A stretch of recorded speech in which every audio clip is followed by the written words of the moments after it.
Yo, what is going on, guys? Welcome to the video. I hope your day is going great. Mine's been awesome so far, and today I bring you another power rankings. But before we jump into it, I want to do a quick recap of every team we've done so far because we're in the top 10. So let's go ahead and take a look at the first 10 teams I ranked. At number 20, we have the Chengdu Hunters. At number 19, we have the Washington Justice. At number 18, we have the Boston Uprising. At number 17, the Florida Mayhem. At number 16, the Houston Outlaws. At number 15, the Paris Eternal. At number 14, Atlanta Reign. And at number 13, we have the Dallas Fuel. At number 12, we have the Guangzhou Charge. And at number 11, we have the Los Angeles Valiant. And honestly, I'm pretty happy with this list. I'm confident in it, and I wouldn't make any changes besides one, which is moving Boston Uprising up a little bit and moving Florida Mayhem back. I think we all know why I would want to move Florida Mayhem back, because all the crap they've done during the offseason, firing their head coach, it just doesn't look good for them. As for the Boston Uprising, I don't know, I'm just getting a feeling that they'll be able to perform for the second season in a row with these undiscovered players, but it's alright. I'm okay with having the rankings how they are. I feel like it's still very, very accurate to what will happen. Other than that, I think we're pretty solid. And now let's go ahead and hop into my 10th rank, which is going to be the Shanghai Dragons.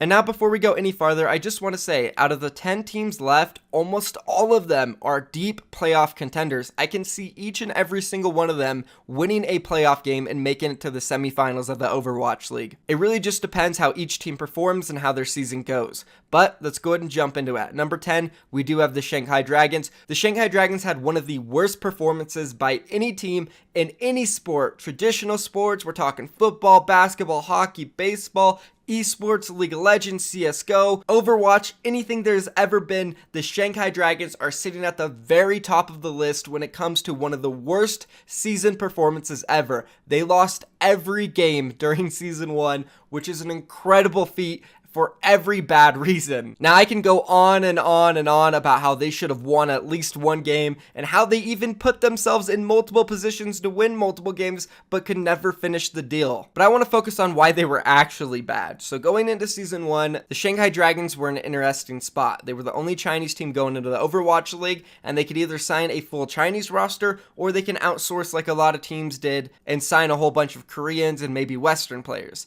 Well, Shanghai Dragons, they decided to stick with their country pride and they signed a full Chinese roster. Now, the issue with signing a full Chinese roster at the time was that China, compared to all the other regions, was a little undeveloped. It's not that the players were awful. There was tons of Overwatch players in China. Just the scene wasn't as infrastructured as the West or in Korea. And it just seemed like China was a little bit behind. But that didn't mean there wasn't some really good talent in China still. We looked at the Miraculous Youngsters roster. They had a lot of good players over there. LGD Gaming, they had some good pieces on their roster too. But the issue with the Shanghai Dragons was that they didn't even sign the best players in China at the time. They decided to go with a ragtag bunch that really haven't proved themselves, and this really bit them in the butt for the first couple of stages. But then they had an opportunity during the mid-season signing window to pick up some strong talent, and that's what they did. They went out and signed some Koreans. They got Fearless, Ado, Geguri, and for once it seemed like the Shanghai Dragons actually had a chance to win a game. But nope, sorry, you have a huge language barrier between your Korean players and Chinese players who just got put together randomly in the mid-season. Oh, and also you didn't really have that great of a translator. The organization just isn't investing that much money into the team, and it just all goes downhill, and they don't win a game the entire season. The coaching staff, to the management, to the owners, everything in the Shanghai Dragons just seemed corrupt. Bad decisions throughout the entire season, and that's what plagued them. But let's move on now, and let's talk about the changes they made during the offseason, because Shanghai Dragons actually made a huge jump in progress, in my opinion, when it comes to their coaches, their roster, pretty much everything about the team. We'll start off with the day that they dropped almost every player on their roster. September 2nd, the Shanghai Dragons announced that Zushu, Roshan, Altering, Five King, Freefill, Sky, Ado, and Damon would all be released from the roster. 6 Chinese players and 2 Koreans, leaving them with Dia, Geguri, and Fearless. 3 players on the roster with a whole bunch of room for new additions. And on September 2nd, not only did they drop 8 players, they also dropped 2 of their coaches, head coach Kong and Nay 8. Now, with a whole bunch of space to sign new players and new coaches, Shanghai Dragons had a plan set in motion, and that was to sign some of the best talent coming out of Korea, and they did just that. They signed the core of the Kongdu Panthera roster that had narrowly lost in Contenders Season 2 Korea in the finals against Runaway 3-4. Of those 4 players, they signed DPS player Youngjin, a very explosive projectile and hit scan player who can play the Brigitte, pretty much everything you need in the meta right now. And then moving on to their second DPS player that they signed from Kongdu Panthera, they have Ding, just as versatile as Youngjin. He can play that Pharah, that Hanzo, that hit scan, whatever it is needed, Ding can pick it up and he can play it at a very, very high level. The guy's insane. And then moving on to the back line, they signed the support duo of Luffy and Koma. And Luffy, they signed a great Zenyatta player, something they never had during Season 1. And then with Koma, in my opinion, one of the greatest Lucios I've ever seen play the game, who had an incredible performance against Runaway in the Grand Finals of Overwatch Contender Season 2. And he, in my opinion, if they would have won that series, would have been the first Lucio MVP ever. The guy had like 20 boops in Game 7, but they still lost it somehow. I believe these 4 players are going to really help the Shanghai Dragons get some wins this season, and along with them, the Shanghai Dragons also signed the coaching staff at Kongdu Panthera. The new head coach for Shanghai Dragons will be Blue Hoss, who did head coach Kongdu Panthera during Season 2 and Season 1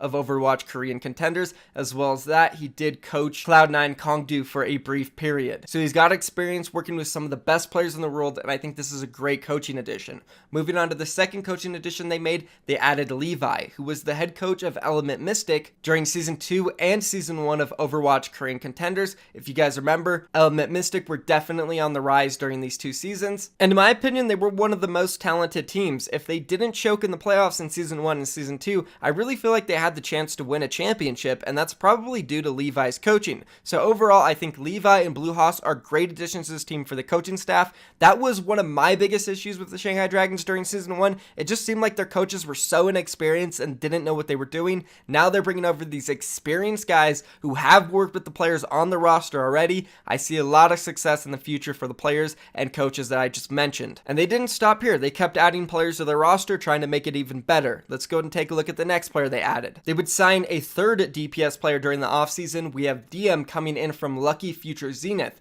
one of the strongest teams Chinese Contenders has ever seen. And the main reason is because that team was full of Koreans. So DM and this Lucky Future Zenith roster actually has a very, very interesting story. So yes, they did dominate Chinese Contenders. They won Season 1 and Season 2 just flawlessly, wasn't even close at all. And then before coming to Chinese Contenders and dominating, they actually dominated the Pacific Contenders region as well under a team named Ardent, where they picked up a championship there as well. And because of this, they were super hyped up, every player on that roster, specifically DM, because he was friends with Carpe and those two had a really good chemistry before Overwatch League started. And of course, if somebody thinks you're as good as Carpe, you're going to get signed, and Shanghai Dragons offered this guy a ton of money and they picked him up during the offseason. An incredible hit scan player. I'm sure he will bring a ton to this team. My only issue with him and some of those Lucky Future Zenith players is though that they did not compete against like the best of the best in Korean Contenders. Yes, they dominated all the Chinese teams and the Pacific Division teams,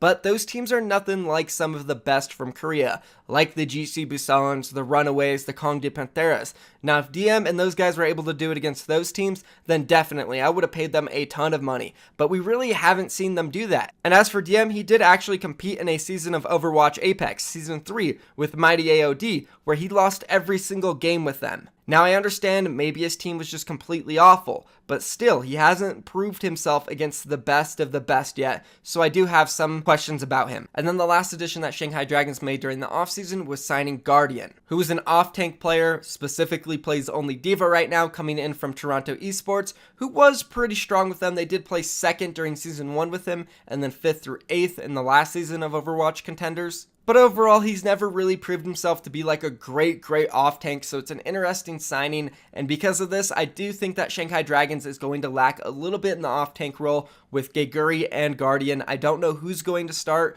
but I do feel like they will lack a little bit. I don't think either of them are bad, it's just that I don't think they are good enough to stand up with the best off-tanks in the league. So those are the additions that they made during the offseason, from players to coaches, and I think they made great ones, specifically the core of Kongdu Panthera and the two coaches they signed, Levi from Element Mystic and Blue Hoss from Kongdu. Now let's look at the players who are on the roster from Season 1 still. We have Dia, Geguri, and Fearless. We talked a little bit about Geguri. I gave my opinion on her. I don't think she's one of the best off-tanks in the league. Probably sits around the bottom. But to be fair, she was on the worst team last season, so maybe she was better than I really think. We'll just have to see. But for Fearless and Dia, I'm a little interested to see how Fearless will perform. Again, he didn't look that great during Season 1 when he got put in, but of course, same situation as Geguri, he was on the Shanghai Dragons, the worst team ever. So there is a possibility that Fearless is really good, but I would have liked to have seen them go out there and sign another main tank as well, just in case. As for Dia, it's interesting to keep him on the roster. I don't think he's going to play much, maybe in games against really bad teams like Chengdu Hunters,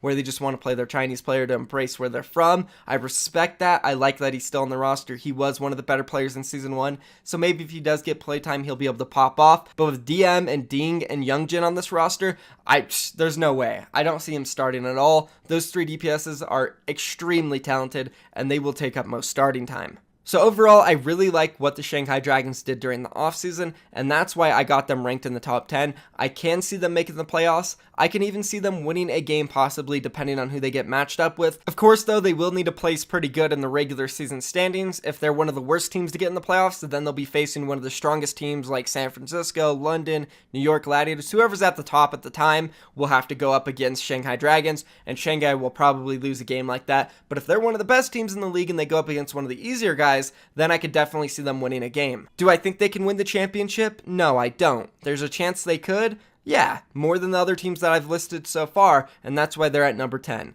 Thank you for watching the video, guys. Let me know if you agree on my Shanghai Dragons ranking, and let me know what you guys think going into the next season. That's going to be it for me. Expect another Power Rankings video tomorrow. I'm going to start doing them daily, knock them out before the Overwatch League starts, boys. And yeah, that's it. Thank you for watching, guys. Peace.